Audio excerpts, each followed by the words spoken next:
Hey guys, welcome back to the last and final episode of the Moments to Myself series. We are on chapter 8.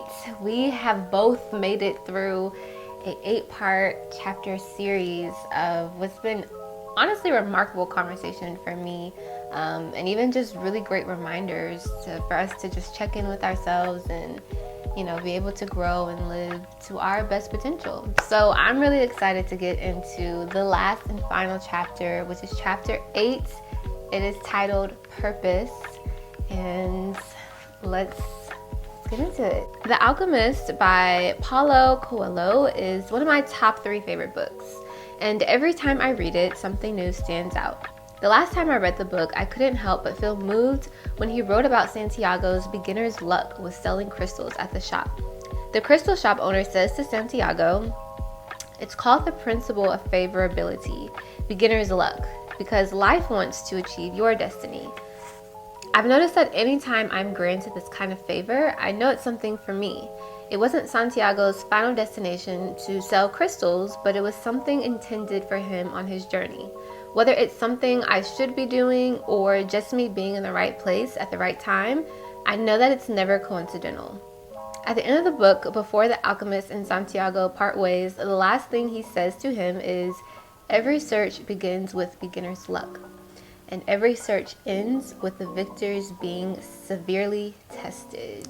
Oh my gosh, okay, let's dive in for the last time a little bit deeper. So honestly, The Alchemist is one of my favorite books. Obviously, it helps you to find your journey and your path, right? And it's so good. I love that it talks about beginner's luck, because if you've ever ventured on something or followed on a passion or embraced your gifts, you may have found that you received beginner's luck, right?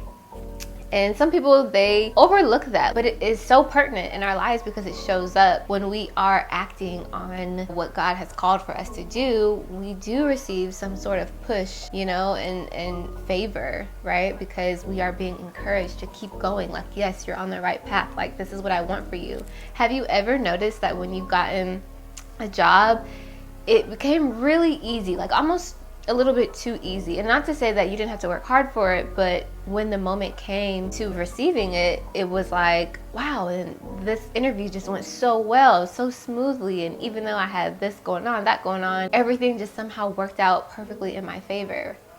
It's like, yeah, because you're being encouraged to like keep going, like this is actually already for you. So yeah, it is gonna be, seemingly easy, right? And although it may be easy, I love the ending quote because it says that it begins with beginner's luck and that it ends with their being severely tested.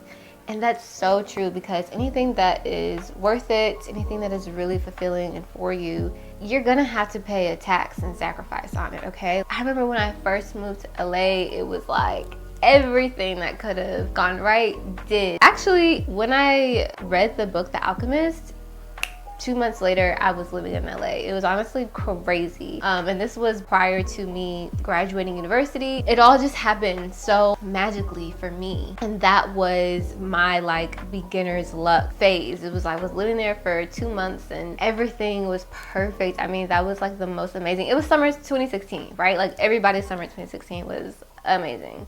Yeah, I digress. Okay, so even though it may be all sweet bubble gum drops in the beginning, it's not always going to be that way. There are going to be obstacles. There are going to be trials that you have to go through. There's some low moments, some struggles, right?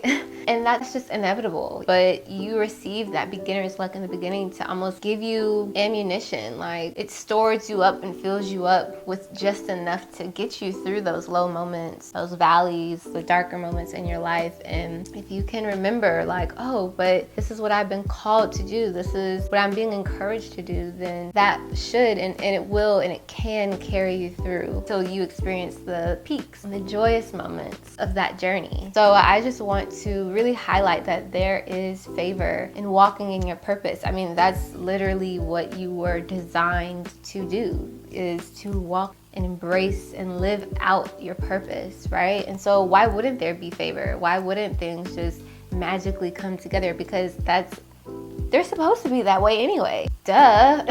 And I want you to not get your purpose confused with your gifts. I don't want to be the purpose police, but in my belief, I do not believe that your gifts are your purpose. I think that your gifts facilitate your purpose. You can have a natural gift of singing, perhaps, right? And your purpose could be to heal people. So even though your purpose is to heal people, but your gift or your talent is singing, that doesn't mean that you have to abandon your gifts or your talents of singing to now become like a doctor or, I don't know, a pediatrician.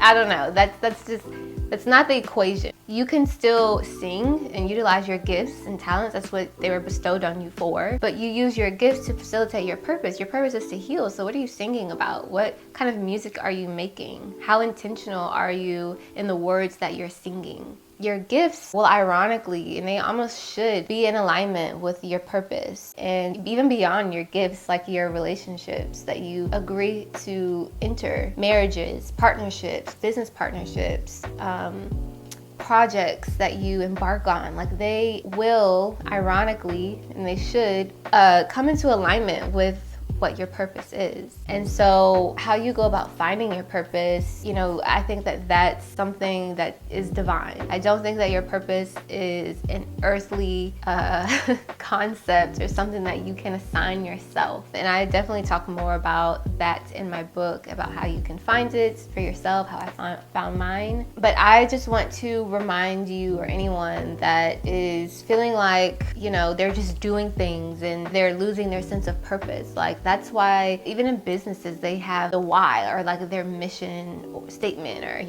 because if you're doing something just off the strength of things that are fickle, it's not going to sustain you. Or when those low moments come, it's going to be harder to bounce back from them or to climb up to get to the hill, to like have a moment of just like, geez, like that was hard. Like a moment of rest, or rather a moment of celebration. It's like, what am I even climbing this mountain for?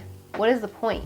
So overall, it's really important for you to know and walk in your purpose, like live that thing out, because one, you're gonna receive favor. Like your purpose is anointed. That's where your anointing is. And it's not gonna always feel that way, because yes, there are gonna be some rocks thrown at me, some trials that I have to overcome, but it's destined for you. It'll take you far places than you even know. So wow, this has been such an amazing and beautiful time, just being able to share more about my book, Moments to Myself, with you. I hope that you've really been able to soak up some of the knowledge and some of the gems. And if you have the book, go back and read over them and gain a deeper understanding for yourself of like, oh wow, like this is showing me this aspect of myself or of my life.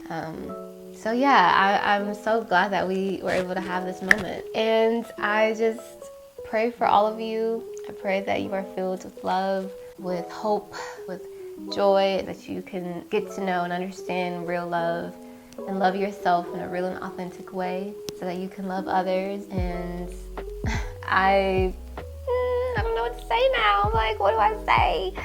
So yeah, thank you guys for joining me on this journey. Bye.